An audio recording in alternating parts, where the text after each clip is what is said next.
as promised, now we're gonna establish a dictionary between algebra and geometry.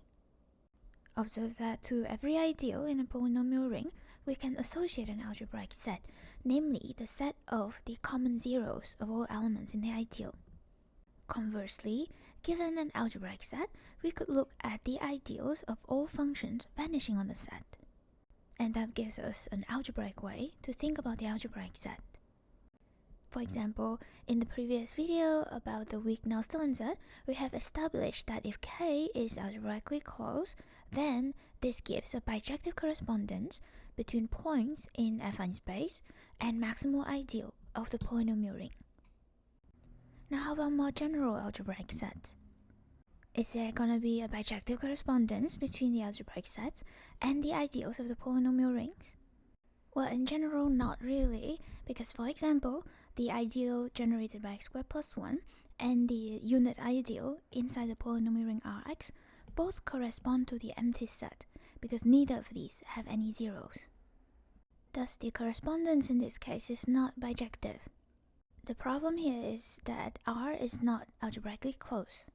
So what if we require the underlying field K to be algebraically closed? Will we then have a bijective correspondence between algebraic sets of the affine space and ideals of the polynomial ring? Well, not quite. For example, if we look at the polynomial ring in one variable, we see that these ideals here all correspond to the same zero set. They all have the same zero set, which contains only of the element 0.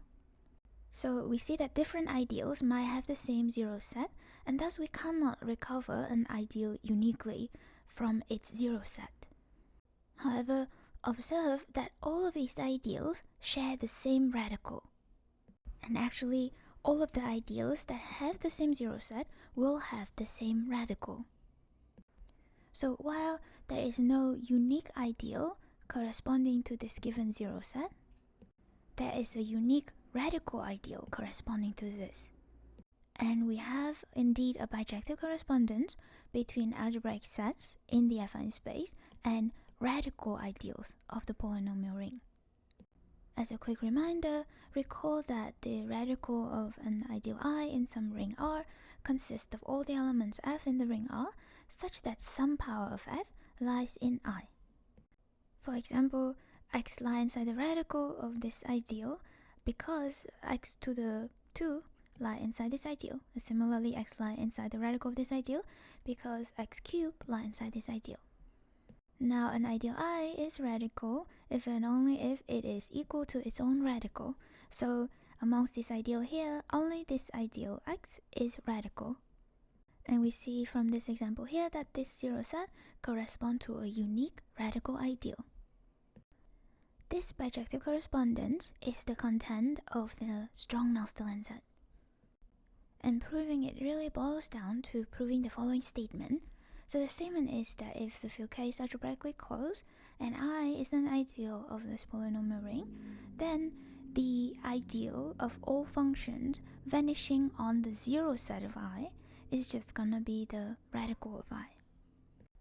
For example, in the case of the polynomial ring in one variable that we have mentioned, if we take the ideal I to be the ideal generated by x cubed, then the zero set of this ideal is just the set consisting of 0, and the ideal of all functions vanishing on that is just the ideal generated by x, and this is indeed the radical of this ideal generated by x cubed.